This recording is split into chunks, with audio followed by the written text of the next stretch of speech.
Hi, everybody. It's Karen Barbie, the baby boomer belly dancer, here for another episode. And this time we're going to be talking about costuming, general ideas about costuming. Even though I have with me two people that can probably talk much more deeply into that topic, but if you do, that's fine. You're just going to lose me. Just know that right away. So let me have them introduce themselves. You're a repeater. You've done one podcast with me before, but we have a podcast version in the house. So Margaret, go ahead and tell us about you, how long you've been belly dancing. Okay, Don't talk about costuming yet. Yeah, I won't. My name is Margret Googe. I've been belly dancing since 2008. Started off in Washington, D.C., and then moved over to here in San Antonio. Started dancing with you guys about a year and a half ago. Is that about right? More. Okay, 2. Because you're in the other location, right? You started out with us in the cubbyhole, and now we've been in the other place. In the cubbyhole. So but you know what? With COVID and Snowmageddon, who the hell knows? I know. The years are just gone. Yeah. Cool. All right. Thank you, Margaret. Shevon, tell us. Hi, I'm Shevon Barnes. I've been dabbling in belly dance. It's probably like 2012, but officially I count when I started with you, Karen. So 2018. So that's like the beginning of the year. Okay. That's when I started. Okay. So you're our newbie in the house. All right. So our topic is costuming, and you know this is a big deal because I have had many students over the years who have gotten into belly dancing for the costuming. It's some pretty interesting looking stuff, and it's changed a lot. I mean, you got to consider you're talking to somebody who's been in this for 50 years. And I know, Margaret, you're going to present to us your first costume here in just a little while. When I think about my first costume, I was 13, and I don't know who the hell made the skirt and the top. Somebody did. And then I went to some store and bought every chain belt on the rack, and I just draped them around myself. It seemed like it should work. That was my first costume.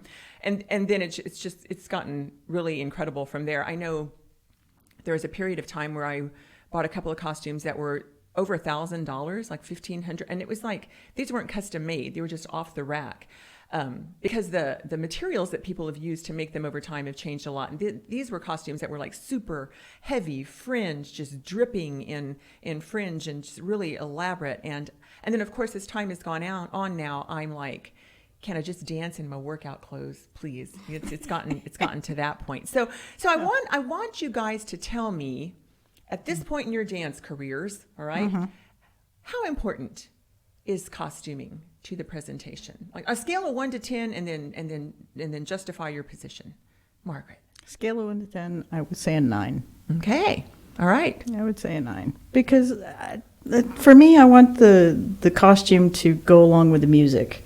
And you're talking to someone who worked in theater. So to me, costuming is always important to what's going to happen in place. So to me, it's almost like a stage present. It's almost like a play. It says you're on. I'm on in 5 minutes. Yeah. So. Yeah. And I think that we just decided to talk about costuming in this podcast because we were talking about costuming. That's how quickly we just make these decisions. Because we have an event coming up here soon where we have to get costumed, and we were talking about that. And I was talking to another one of the gals in Project Band about all of that, specifically about the Saturday night performance that we have coming up, which is going to be improvisation, but to Western music. Yes. And this was interesting, and I think it plays into what you're saying. She said, because she's never done that, all right? She's been belly dancing a long time, but she's never tried that musical interpretation to the more familiar music that you've heard all of your life. And I said, are you going to give it a try with this time? And she said, I don't know. Maybe if I can just get up in street clothes. And I thought, now, isn't that interesting from a costuming standpoint? It's like saying, because then I'll just still be kind of invisible. And then I'm not presenting. Like, it lowers everyone's expectations of what's about to happen here. Whereas if you're duded up and you're in character, then all eyes are on you. Everybody's waiting for the show. And she was thinking, that's way too much pressure. Can I just go on my blue jeans, and then the judgment has to be less. So that I think that plays. Does that play into what you were saying? Yeah, it does. It does. Okay, and I have more to say about that, but let's hold on. Shevon, on a scale of 1 to 10, how important is costuming in belly dance? For me personally, it's higher, like a 7. because for me, my confidence comes from how I look. And if I feel raggedy, then I feel like I'll dance raggedy. But I also think it is on a scale of, like, also for other people, you know, you're for me, skill. I feel like if you have more skill, I feel like it's easier to be like, oh, I don't really care about the costuming because your body speaks for itself. But I know when I first started, I was like, you know, my costume has to be perfect so that people take me seriously and like look at me and think I'm someone that actually knows what they're doing instead of just, you know, this is my first time on the stage. So I think it's not so much like how much I present, but how much confidence it gives me. Okay. Interesting.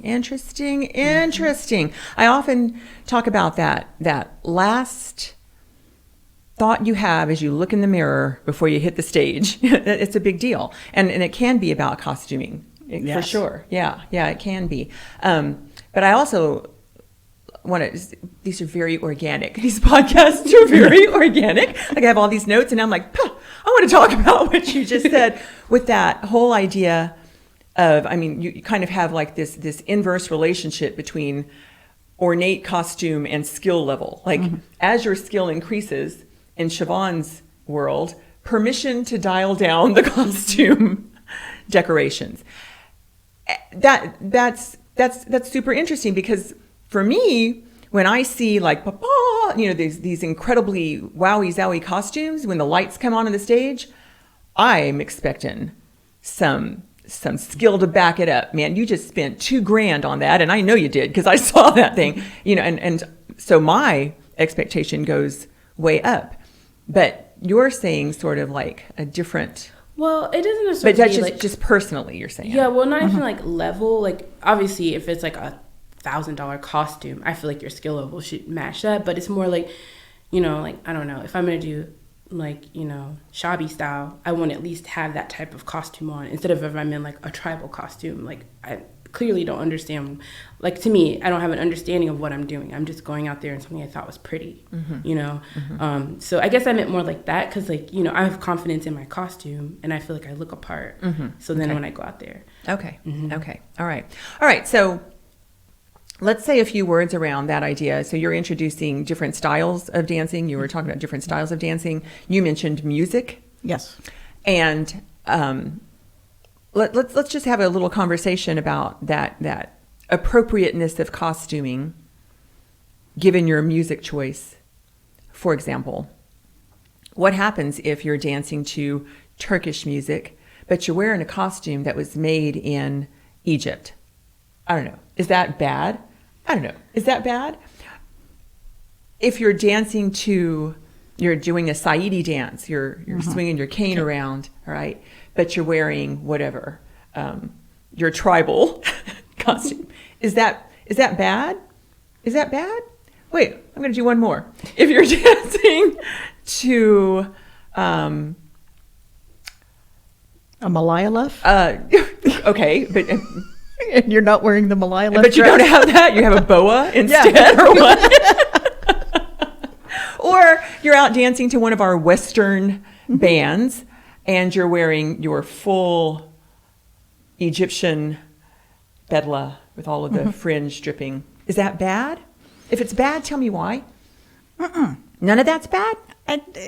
That's almost like a tricky question. Yes and no. Always tricky questions. Always. The world is gray. Yes, it's very gray. And I would think that if you're going to be belly dancing to a specific group of culture, you want that costume to fit what is going to be played, because some people will be like, why is she not wearing a Saidi? Where's the cane?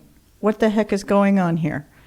And you might get booed off, but and that's actually happened in DC.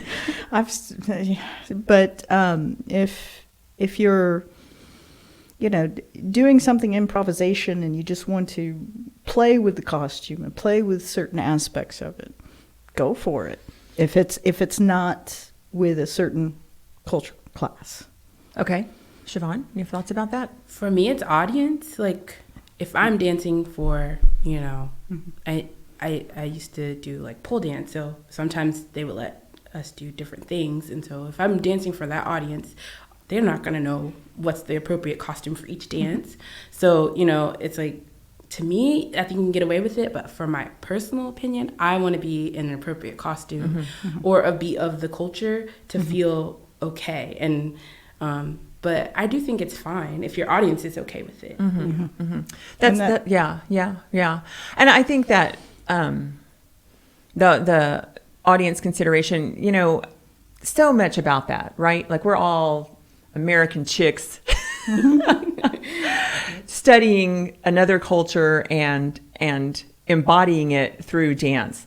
And I had a little brochure for a Caravan Studio years and years ago, and it had 3 little phrases on it. It said, what was it? It said technical precision, soulful innovation, cultural respect. And it's that cultural respect thing. Yep. And I always feel like, for me, if I deviate from that culturally correct manner of dressing, or you know, you don't play finger cymbals to a Jebke song or whatever the hell, you know, like, if I'm deviating from that, if I've done my homework and I understand the general structure around that, and it's just my choice at that time, I feel like that's much less egregious than ignorance and not bothering to learn about it. So I think that in the United States, in South Texas, it's a little bit murky because of that audience consideration. What do they know, and what do they want to learn? Tommy used to, that's my husband, used to get on my case all the time because it's like, every performance is a learning opportunity. You should be educating the audience. Well, they aren't all there to study. Okay. So, you know, if I give some big lecture about, please note the costuming of, you know, this may or may not stick. So it's not to that level, but I do feel like we should be prepared to know and to discuss what we're doing at any level, and costuming is probably a part of that too.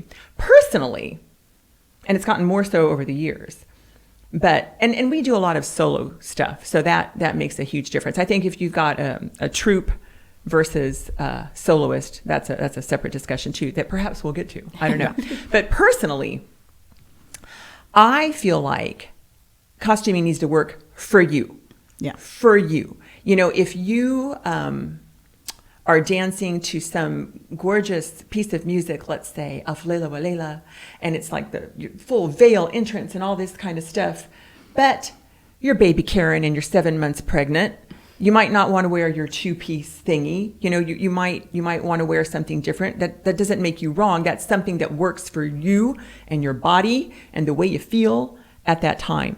And I know that I, more and more over the years, costume to that. Like, what is making me feel okay? And screw appropriate. Okay? If I need to wear a Saidi dress, because that's the only thing that makes me feel like I'm looking decent, and it's whatever music, I'm going to do that. If I want to cover my arms, and right now in my closet, the only thing I have is a Saidi dress, and it has those little bell sleeves, and it screams Saidi, but the song I am dancing to is not Saidi. Oh well, because if I costume appropriately for everything that I have, or, you know, rip my bank account to shreds going to buy a new costume to dance to that thing, I'm just going to feel horrible. And I need to feel comfortable about the way I'm presenting in order to make that performance work. So right now, for me, that's how it is. It hasn't always been that way, but it certainly has gotten that way over the years. So let's just chat for just a little while about you personally, and we're going to get to first costumes for you guys, and just because I know you got your show and tell. Yep. But you personally, right now, like, if you can wear any style of costume, because it happens, right? We accumulate costumes, and then you start noticing, apparently I like this kind of skirt because I have it in every color or whatever. Like, for me, now I have dresses, all kinds of little mermaid dresses. This is my favorite thing. That's my go-to costuming in this right now. Have y'all developed a kind of a zoom in on what you would prefer to wear and understand why it's working for you? My preference would be a bra that fits. I like pretty much all types of costume, as long as it doesn't look like something that came out of Flash Gordon. And we'll get to that talk in a moment of what's the most craziest costume you've ever seen on a belly dancer, and it's one that actually looked like something from the movie Flash Gordon with the big peak sharp points for shoulder pads. But for anything else, I think for me, it's the color. Like there are some colors that work well on the costume and some that don't, and that's what catches my eye on the costume. It can be any style, whether, and that's just how I am. For you, you zoom in on color. I zoom in on color and a bra that fits. A bra that fits. Color and a bra that fits. And what color is your color? I like. Or is there a family of colors? There's a family of colors. Okay. And, I think if there's one type of color I don't like that will clash, and they've started doing this, is bringing back lime green and a light purple. It does not work. I'm like, no. But others I like. Okay. I don't know why. All right. It's all right. It's good. Shevon, do you have a style or?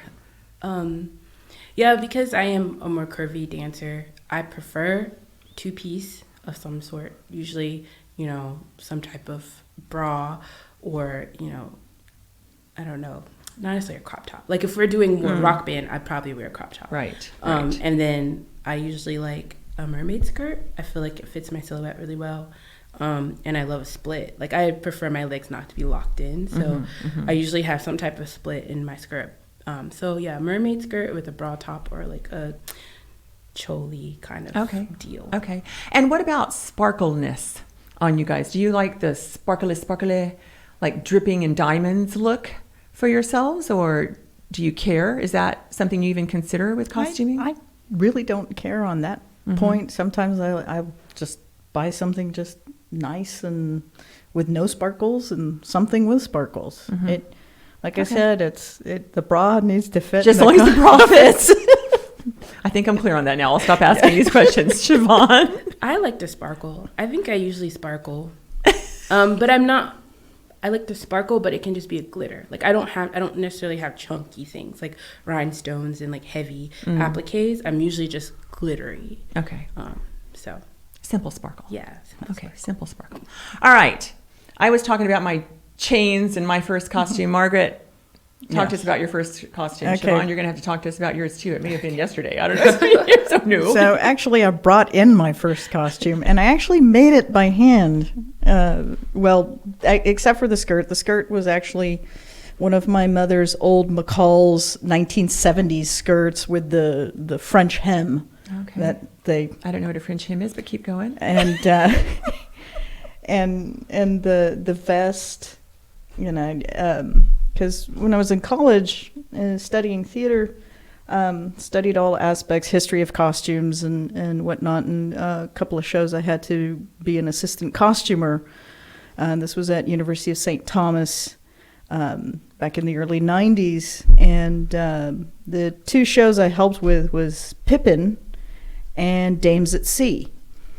And I made the head seamstress. She was wonderful. She knew how to build costumes, and so I helped her because I knew how to sew because of my mom and my grandmother.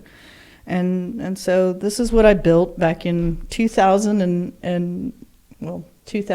December 2007, 2008, when I was going to do a performance. We were going to perform at this gym. We had a gig to perform in a gym, and this was in Alexandria, Virginia. Arlington, Virginia. And this was the costume that I made. And so did you do a solo in that costume, or was it a group thing? Or? We did a group. Okay. We did a group. So did your costume match the others, or it was just put on something? It was two-piece and, just feel comfortable and go with it was what we were given. Okay, yeah. Which is actually, I'm sure y'all have noticed when we do group numbers in our recitals and stuff, that's usually the parameters I give people. Yeah. Like we try to blend with color, but otherwise, my God, body types differ so much. So, why would I say everybody mermaid skirt, and some people would be like, oh my God, I'm so miserable. So I get it. Yeah. And you made that all yourself. And I made this, and you still have this. And I still have this, and one of these days I will put it on and wear it. I just don't know when. Okay, that's all right. But I have worn the skirt. I have danced in the skirt before. Okay. At I want to say Rotuna. Here, okay. Since you've been here in San Antonio, Yeah. great. But this thing, I need a bra because, we just keep talking about bras with you. Because I'm not going to say anymore. Okay, so we're clear. We know. We're clear. Very good. All right, Shevon, what was your first costume? Okay, I'm actually having like full on recovered memories because when I was little, for Halloween, my parents were like Halloween iffy holiday, but my parents would never buy us stuff. We'd always just wear what's in the closet. And I realize now that I'm going to use a more appropriate word, like a traveler costume. My mom would wrap us in scarves and put like coin belts on us. Oh my I just gosh. realized that, like little, metal belts and things. Oh my and I would be a gosh. traveler. That's not the word we use, but I know that's not a good word to use now. So, I remember. I'm like, oh my God, I forgot about that. So I guess technically that is my first costume. Wow. And I danced in the living room, so that counts as dancing. Okay, there you go. How old were you? Little, like 10. So the Aw. 90s, Huh. Yeah. So, yeah, definitely having that memory. I'm like, oh my gosh. Oh my That gosh. counts. Maybe that's why I got my little belly dance. Yeah. But as an adult, I made my costume for the first GBDAC that I participated in. And I actually follow a blog that's centered around creating clothing for belly dancers. And I followed that pattern for the bra and the skirt. And it was a mermaid skirt and just a simple bra. And then I made my own head wrap, like a little small like headband. And then I just stuck all the random things to make it sparkle. And so have you made all of your own costumes? I pretty much made most of my costumes. If it's any type of like long skirt or anything like that, because I'm not only curvy, I'm tall. So I mean, I'm 5'8.5", so nothing fits me. So yeah, I pretty much made all my like nicer looking, like more my opinion, more fancy. And do you like to sew in general, or you like to make your costumes only? I like to sew in general, Okay. so I've made clothing as well. Okay. Yeah. Okay. Cool. So that tells us where you get most of your costumes. You make them. Yes. And Margaret, what about you? Do you make most of your own costumes these Not days? as much as I used to. Now I just like buying them because I don't have the time anymore. Because now my life is husband travels sometimes, and I had sons and Boy Scouts, so that kind of took up my time. So where do you get And your now costumes? band is taking up my time too. So Right. I'll try and do what I can. Yeah. Well, you don't have to make your costumes. You just have to have one on. I know. So where do you get yours? I like to go online to Dalal. Sometimes I like to go to the Texas Renaissance Festival or the Maryland Renaissance Festival for the shops that they have there. I think my favorite one, Texas Renaissance Festival, is Divas. They have some real excellent costumes there. So, so yes, I am promoting you guys. Oh yeah. Yeah. Because And I have bought some from Miss Belly Dance and another. I think Belly Dance USA. It's in California.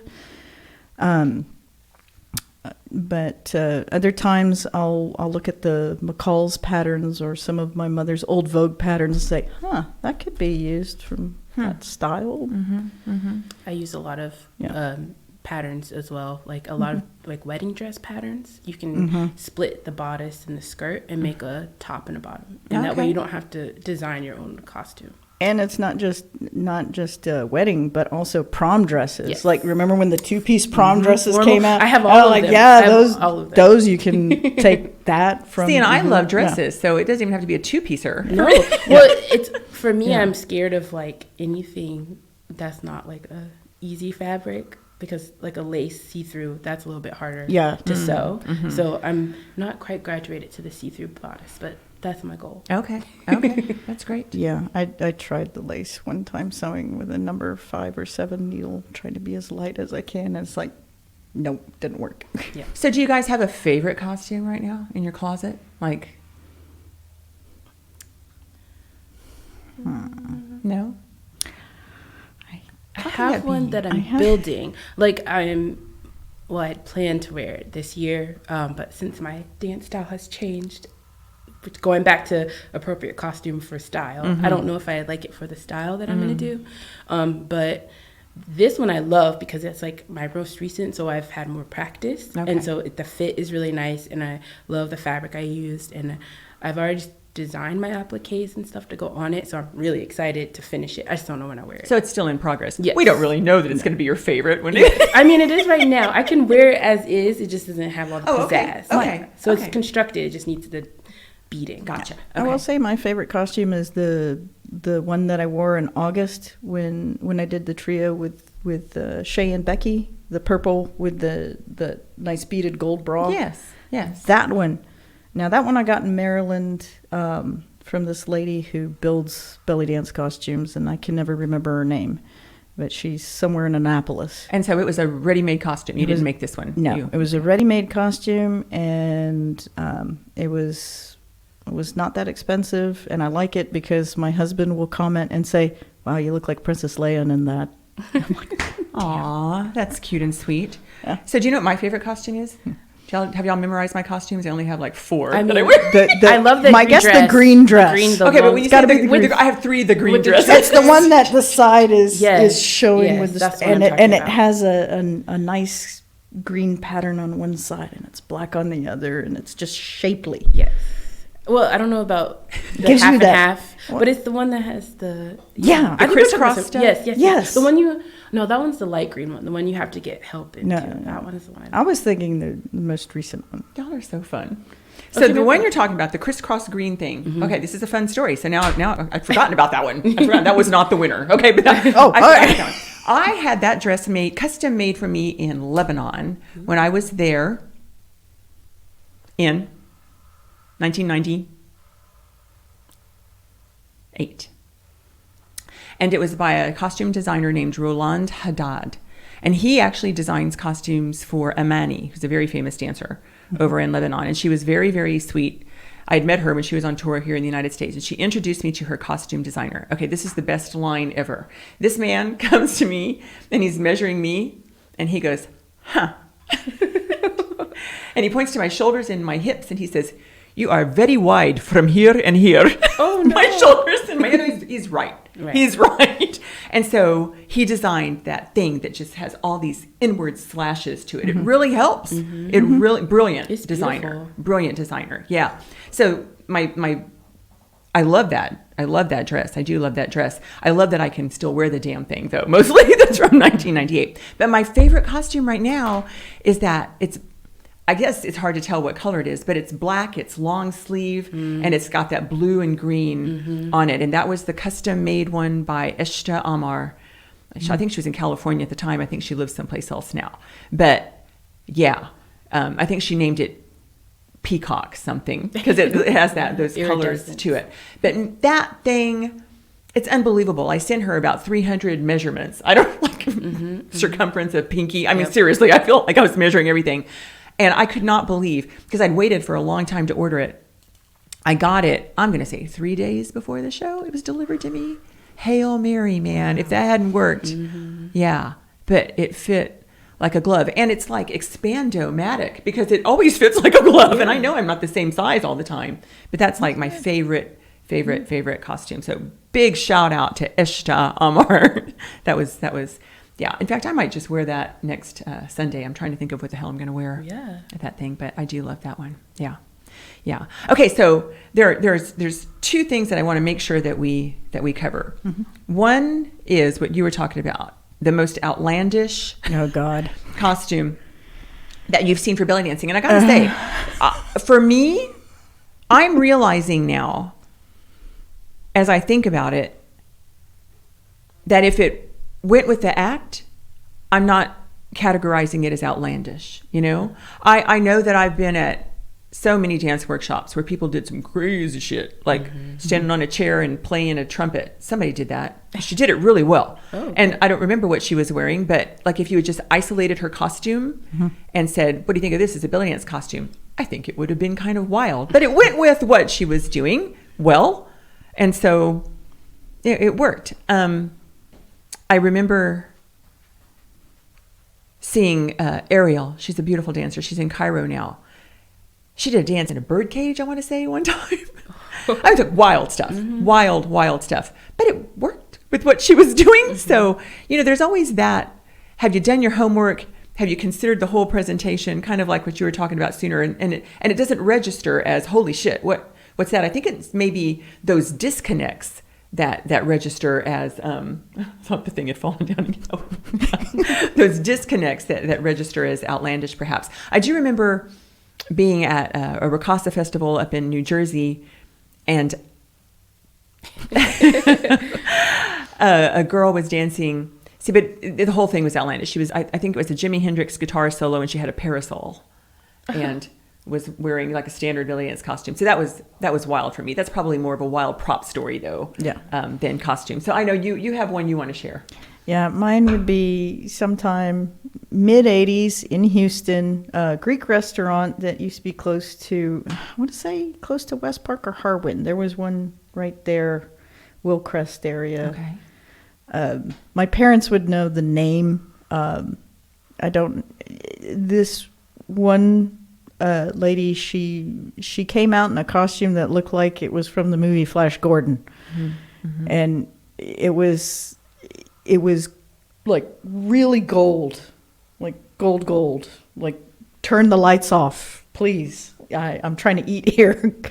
And it just, when she tried to do her shoulder moves, the fact that the shoulder points were there, it just looked like she could have stabbed someone. Because if you've seen the movie Flash Gordon, has anyone ever seen the movie Flash Gordon? And the costumes with those ladies, like, that type of piece. Electric. Mm-hmm. And I think she was trying to do her best Ornella Multi, but it just, I don't know, it just didn't. And I'm sitting there, I'm a teenager at the time, just going. So it's distracting. It was distracting. I mean, she danced well, but the costume was just distracting. It's like.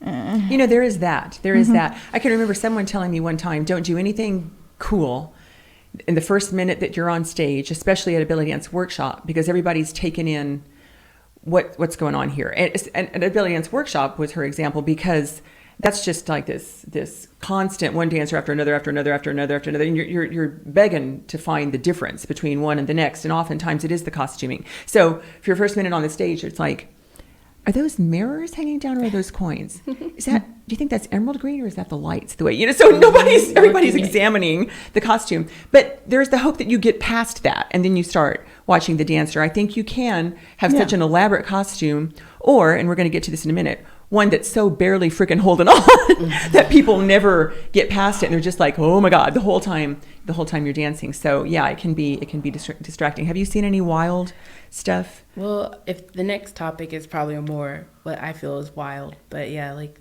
for me, also being of color, like it's harder to get like nude illusion. Like it's hard if we get it. It's either custom made, or you have to dye it yourself or paint it yourself. And just some of the nude illusion dance outfits for me are kind of shocking, because I'm like, I couldn't imagine. But then I'm like, oh, okay, it's nude illusion. But far away, it's like, you look like you aren't wearing anything. Right. So for me, that's more. But I mean, maybe that's just me being. No, it's not just prudish. you. I know exactly what you're talking about, and it's distracting, and you spend the entire time that she's there going, she wearing anything? Yes. And I'm like, is that a leg, or is that a stocking? Is that a leg? No, a leg. No, it's a stocking. And like, so, for me, I think it's just more distracting for me.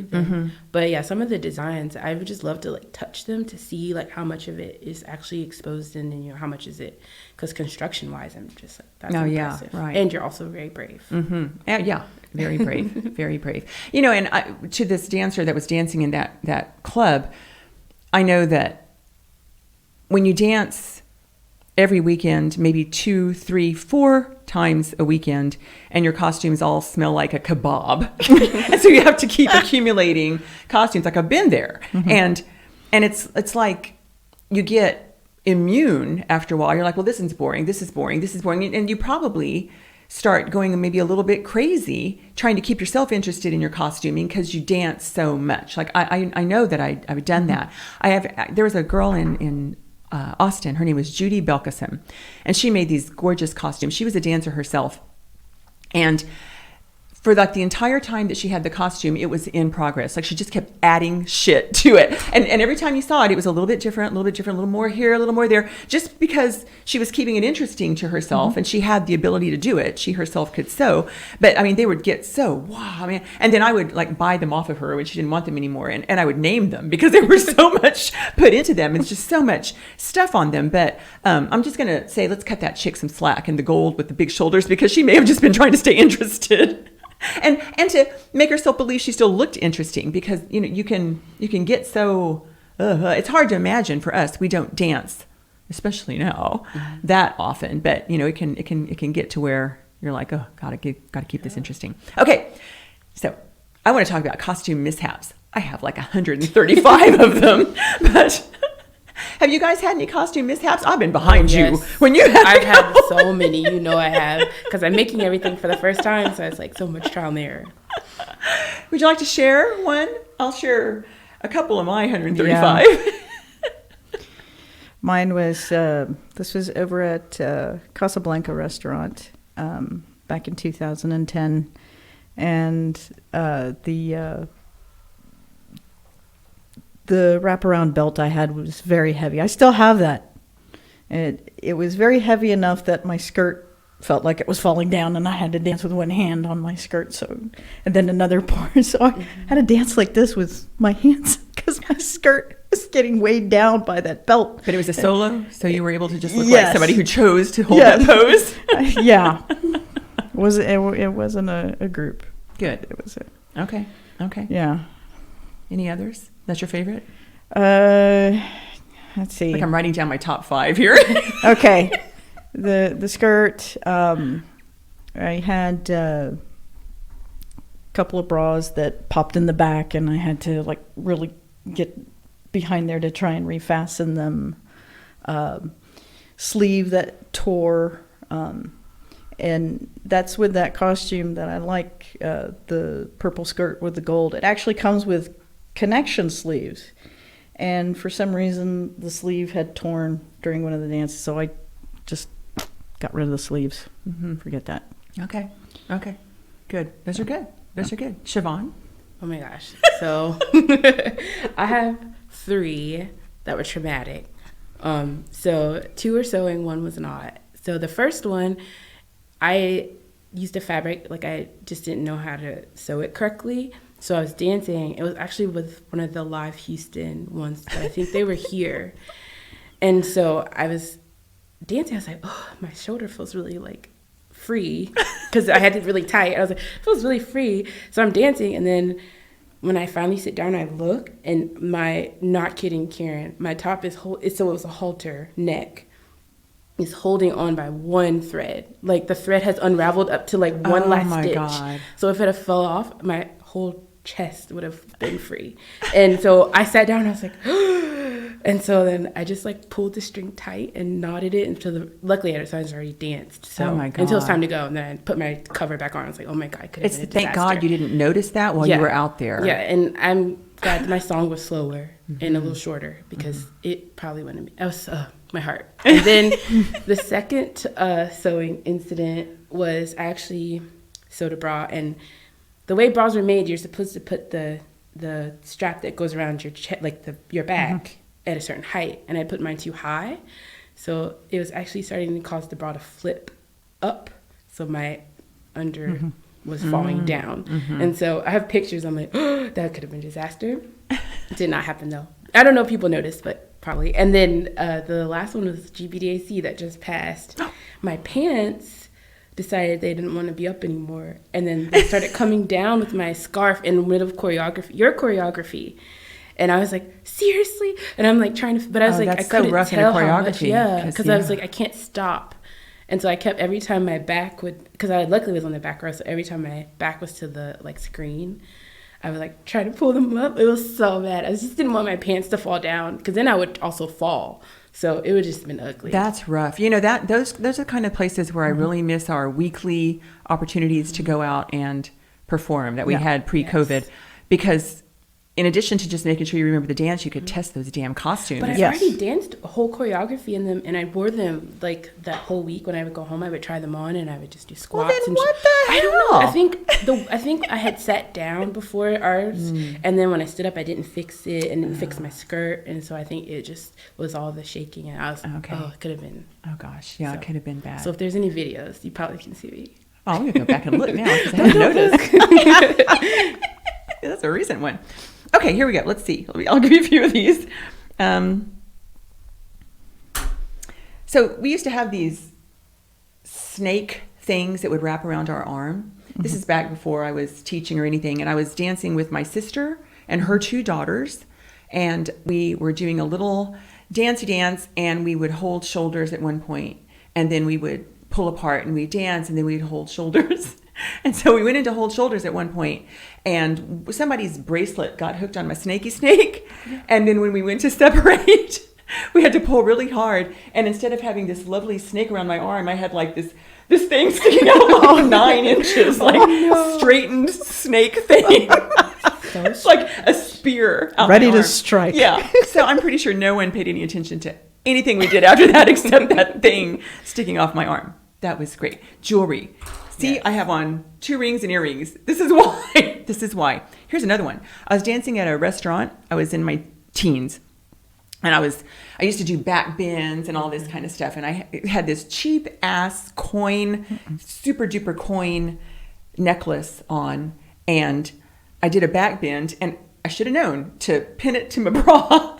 But instead, when I did my back bend, it went clank, and it hit my teeth, and it made the loudest noise. It was like, it was horrible. It was horrible. And then when I came back up, it was like flop back down, but damage done. You know, when you hear metal on teeth, it ruins the effect. Yeah, that was bad.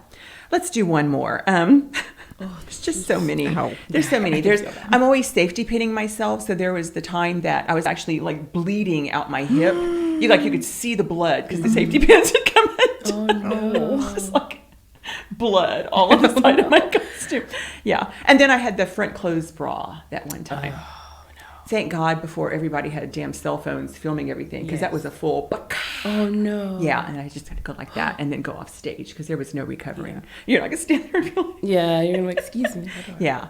So I pin myself like a lunatic these days. I've learned that. I actually wear, if I'm wearing like a mermaid skirt, I'll put safety shorts and then pin the whole skirt because I'm like, it will not fall down. Yeah, and if I wear that belt again, I'm pinning that thing and just going pin. Yeah. So my skirt will never fall down again. Right. And I right. don't And if look you have like to go to I'm the like restroom, this. so what? Yes. You'll figure it out. Yes. It's just not. It's not worth planning ahead for that, because you have to pin yourself in. You have to pin yourself in. Yeah, big time. You really do.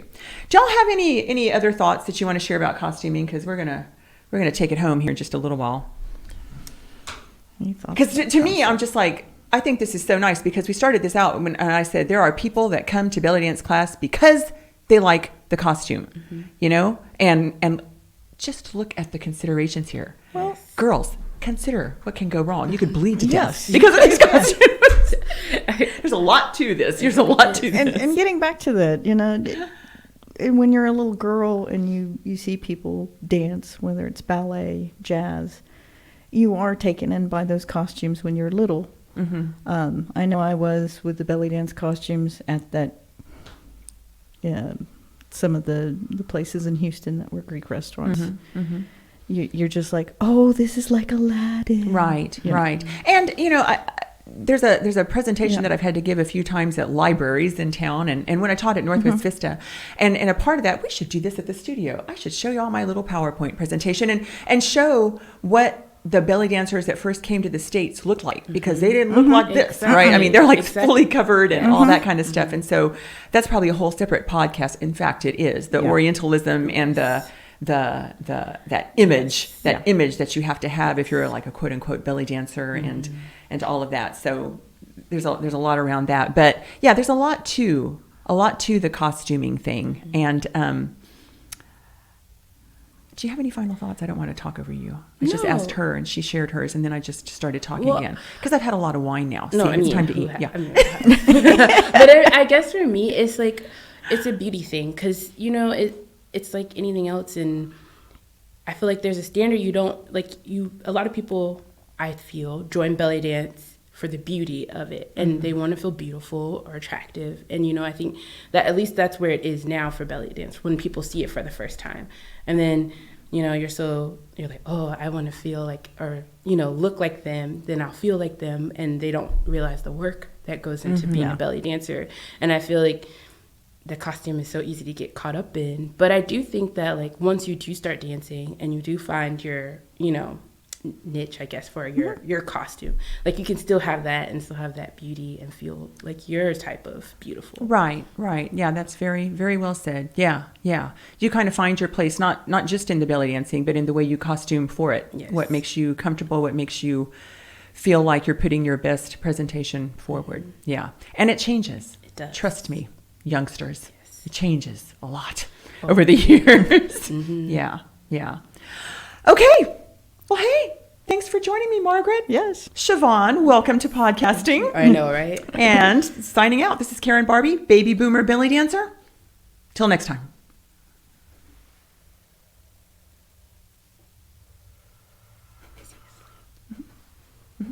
Go knock on the window.